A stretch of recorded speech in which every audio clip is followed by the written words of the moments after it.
ग्वालियर में शादी के अगले ही दिन दुल्हन के घर छोड़कर चले जाने का मामला सामने आया है। युवक ने पुलिस अधीक्षक को आवेदन देकर पत्नी के साथ रहने से इनकार किया है।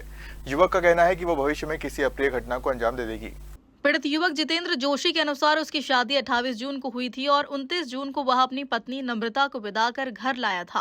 दिन भर शादी की रस्में पूरी होने के बाद दोनों रात में सोने चले गए। युवक का दावा है कि अगली सुबह परिजनों ने उसे बताया कि उसकी पत्नी घर में नहीं है। काफी तलाश के बाद जब घर के सीसीटीवी कैमरों की फुटेज देखी गई तो उसमें महिला घर से बाहर जाती हुई दिखाई दी। युवक के मुताबिक महिला छत के रास्ते पड़ोसी के मकान की ओर गई और वहां से बाहर निकल गई। इसके बाद परिजनों ने पुलिस और लड़की के परिवार को सूचना दी। युवक का कहना है कि बाद में लड़की का भाई उसे सामान सहित थाने लेकर पहुंचा, लेकिन तब वह पत्नी के साथ नहीं रहना चाहता और उसने पुलिस को आवेदन देकर अपनी बात रखी है। वहीं पुलिस का कहना है कि शिकायत प्राप्त हुई है और मामले की जांच कर नियमानुसार कार्रवाई की जा रही है। जितेंद्र जोशी। क्या हुआ जितेंद्र आपको? भैया मेरी शादी थी, 28 तारीख की बारात थी, 29 तारीख को विदा होकर आई थी। तो 3:30 बजे के टाइम पे विदा होकर घर पे आ गए थे हम। फिर जो हिंदू रिवाज से जो पूजा पाठ होती है वो करी थी। फिर शाम के टाइम खाना वाना खा के लेट गए, सो गए थे मतलब। फिर सुबह आके भाभी ने देखा तो नहीं थी। मेरे को जगाया भाभी ने, पहले तो घर में किसी को नहीं बताया, मेरे को जगाया, ढूंढा हमने, नहीं मिली। फिर हमने सबको बताया घर में, फिर घर में ढूंढा टकोरी करी, नहीं मिली। वो हमारा मेन गेट का तो ताला लगा ही था। हाँ, तो ऊपर दूसरी मंजिल का गेट खुला था, उधर छज्जे से छज्जे लगे थे।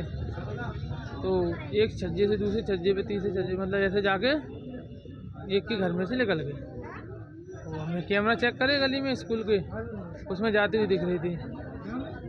फिर उन्होंने अपने घर वालों को फ़ोन लगा के बताया, किसी के मोबाइल से, मतलब कि मैं निकल आई हूँ घर से। वो झूठी कह दी कि मतलब घर वालों ने निकाल दिया। हाँ। क्या नाम है उसका? कब हुई थी? नम्रता नाम है। शादी कब हुई थी आपसे? कल 28 तारीख की बारात थी। भगी कब है? हैं? कब गई है? आज सुबह 30 तारीख को, मतलब 4:30 बजे के टाइम। सुबह 4 बजे।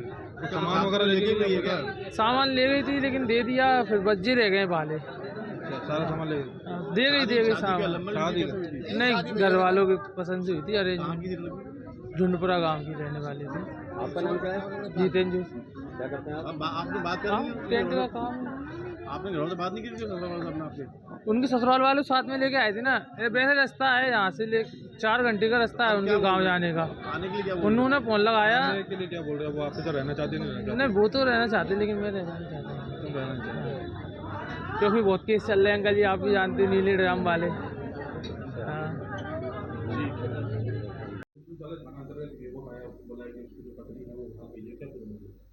देखिए, थाना विश्वविद्यालय में फरियादी जितेंद्र जी द्वारा एक आवेदन प्रस्तुत किया गया है और बताया गया है कि हाल ही में दोस्तों रिश्तेदारों के माध्यम से उनकी शादी जो है झुंडपुरा की रहने वाली एक लड़की के साथ तय हुई थी और उनकी शादी हाल ही में 28 तारीख को सिंधिया नगर में हुई। शादी के बाद जब ये दुल्हन के साथ घर गए, उसके बाद कुछ घंटे जो है लड़की उनके साथ रही। उसके बाद जब उन्होंने घर पर सर्च किया तो लड़की नहीं मिली और इनको लगा कि दुल्हन जो है अभी भाग गई है और उसके संबंध में जो लड़की पक्ष वाले हैं उनको भी बुलाया जा रहा है। थाना विश्वविद्यालय द्वारा दोनों पक्षों की पूछताछ की जा रही है।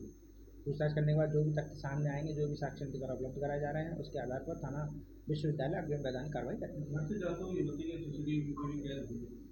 जी, ये थाना विश्वविद्यालय को उन्होंने प्रोवाइड कराए हैं, उसी आधार पर जो है विश्वविद्यालय पुलिस लड़की की सर्च कर रही है। जल्दी इसको दस्तयाब करके इसमें अग्रिम कार्रवाई की जाएगी।